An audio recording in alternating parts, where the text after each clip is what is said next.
Welcome everyone to this week's video. Today we are on Fish Friday number 134 and we have a good one for you today. Today's fish is one of those fish that looks incredibly sinister but is actually pretty docile and kind of a good thing to go diving for. You should probably still leave it alone because it can bite you. Today's fish that we're going to be talking about is bam, the nurse shark. Now, the nurse shark, or scientific name Ginglimostoma serratum, and that's Ginglimostoma serratum. It is part of the family Ginglimostomatidae, which is a subset of the carpet sharks known as the nurse sharks. So it's basically the family of nurse sharks. There's not just the nurse shark. I believe there's 3 genera with 4 species. It's not a wide spread. It's not a very populous family, but it is very widespread actually. In fact, the nurse shark is incredibly widespread, but it's very patchy in populations. What I mean by that, they're found in the Eastern Atlantic, Western Atlantic, and the Eastern Pacific, but they're only found on the coastlines. So usually when you look at range map of species, they have this like broad band across the globe. These are just along coastlines. Very, very possible that the one in the Pacific side could be its own species, but as of right now, it is one species. They are a bottom-dwelling species. They are almost always found on the bottom. You will find them swimming, as you see here, obviously, but most of the time they're found very, very right on the bottom. Usually found in about 1 meter, which is about 3 feet or less of water, but they can be found as deep as 12 meters, about 40 feet. You're usually going to find them around reefs and rocky areas with nearby sandy patches, and you'll understand why in a minute. In terms of color, they're usually light brown to dark brown. They're usually without spots. When they're very young, they do have a lot of spots, but as they get older, the spots tend to fade. They usually just adopt this rather brown color. Kind of nondescript. They're flattened ventrally, meaning they're flattened on the belly. Then they have this sort of rounded back, and then this broad round head. You can see this head looks extremely wide. But what's more noticeable is actually these 2 barbels. They're very short and very thick barbels. Usually barbels, in my experience, especially in catfish, they're long and kind of flowing. These are very, very short. Still used for what barbels are, which is for sensing of organisms in the dark and stuff. They do have teeth. You can see one here. They do have teeth. These are kind of short serrated teeth, and they're more designed for crushing than for actual, like tearing of just pure flesh. You can see here, and that's the front of it. They are not a large shark. The max documented length of a nurse shark is sorry, I gotta look at my notes. Max documented length for the nurse shark is 3.8 meters, which is 10 feet 2 inches. There have been reports of them over that, but those probably exaggerated or misidentified. 3.08 meters is the max documented length. But they usually average around 2.2 to 2.7 meters, which is about 7.5 to 9 feet. And they weigh about 75 to 100 kilograms, which is 165 to 230 pounds. So they're not heavy. not really that heavy, but I mean, it's still a shark. They're still pretty powerful. They do have these two rounded dorsal fins. They're not pointed like some of the others, and they have this really elongated caudal fin right here. A little more of an abbreviated tail than most other sharks, but you know, it's nurse shark's not exactly that hard to identify.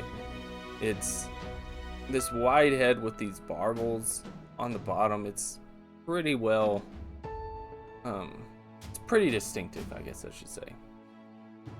Now, they are a nocturnal species, and that's why they probably have these barbels. And these, you look, these eyes appear to be a little underdeveloped. Well, and that's because they are nocturnal species, and they primarily feed on mollusks and crustaceans, but they will feed on some fish like stingrays. And how they do it is they'll rummage through the sediments like this. I don't know if this one's actually rummaging or just hanging out, but it's rummaging through the sediments and turning stuff over and through there, and then they feed by actual suction feeding. That's how they actually feed.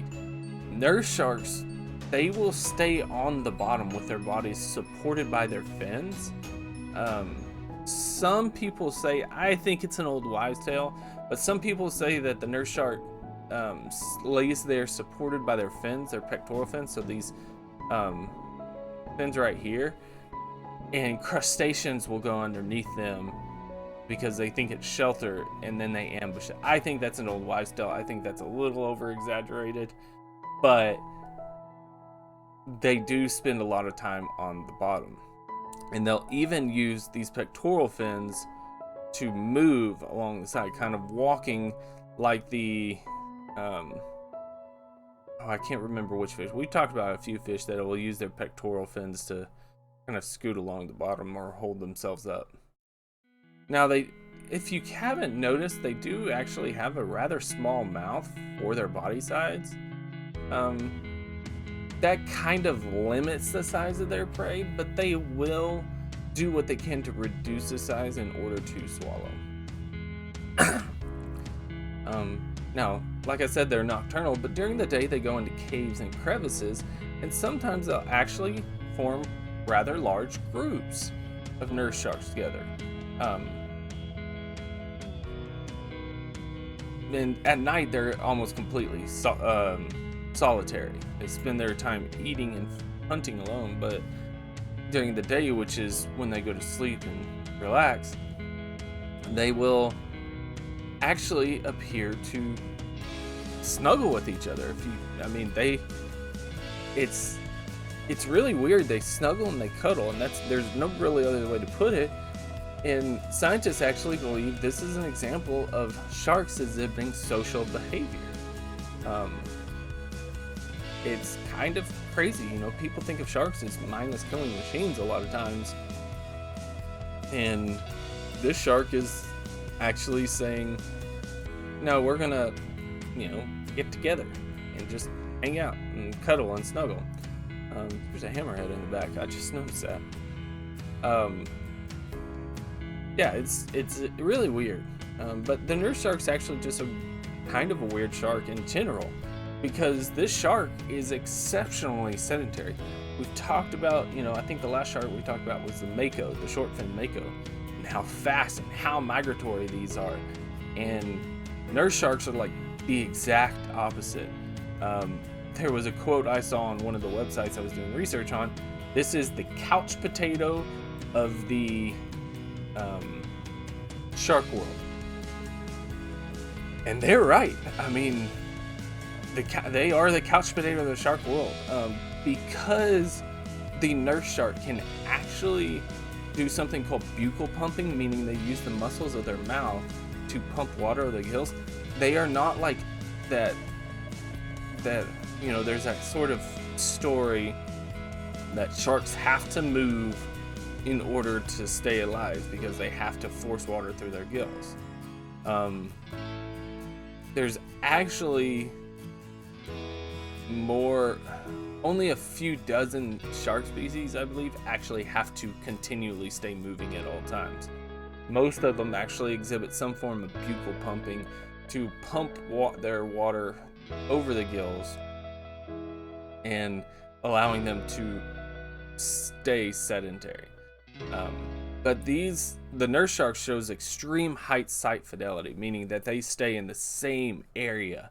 And something that's kind of on that note,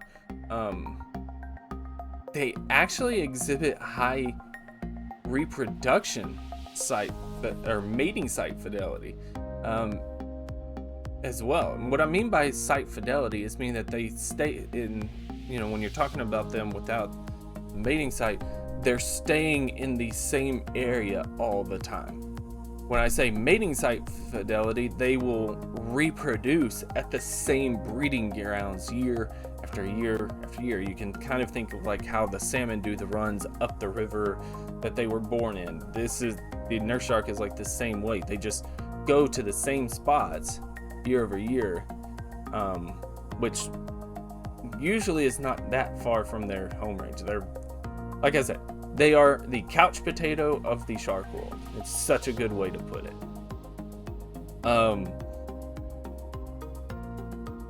In terms of their reproduction, they are an ovoviviparous species. We've talked about that enough. I hope you'd understand that. I hope you can understand that by now. If not, go research it. I highly encourage it. But essentially, the egg hatches inside and they give birth to live young.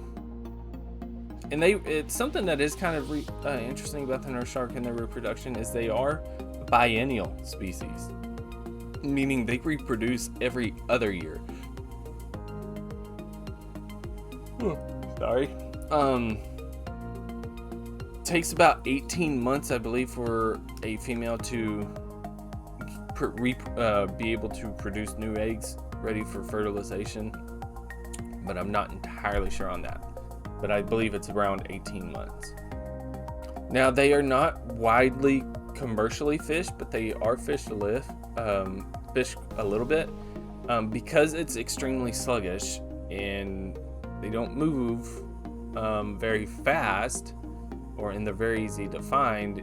They're an easy target for local fisheries. The skin is used for, it's actually really tough and is prized for leather. Sometimes they, the meat of it, liver is utilized for oil, just like, whale blubber used to be. So it is fished to the point that it is considered, I believe, near threatened in certain areas,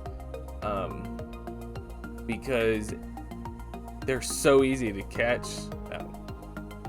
It's not like these things get away very easily. I'm not saying they can't swim fast, but they don't want to. Something else that's interesting of note, it has been reported that these fish do bite humans, quite often, in fact. This fish accounts for the fourth most shark bites for the across the globe. Though the nurse shark, the couch potato, is the fourth most shark bite numbers in the world.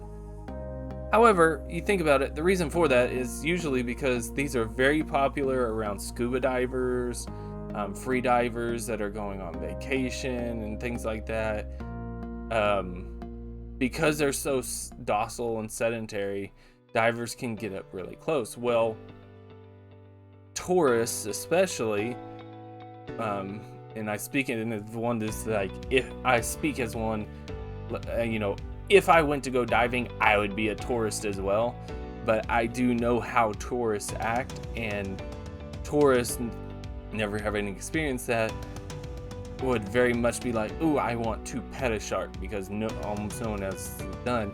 Probably pet a little too hard, want to touch the nose, and eventually the shark gets frustrated and wants to be left alone and bites. And they can hurt.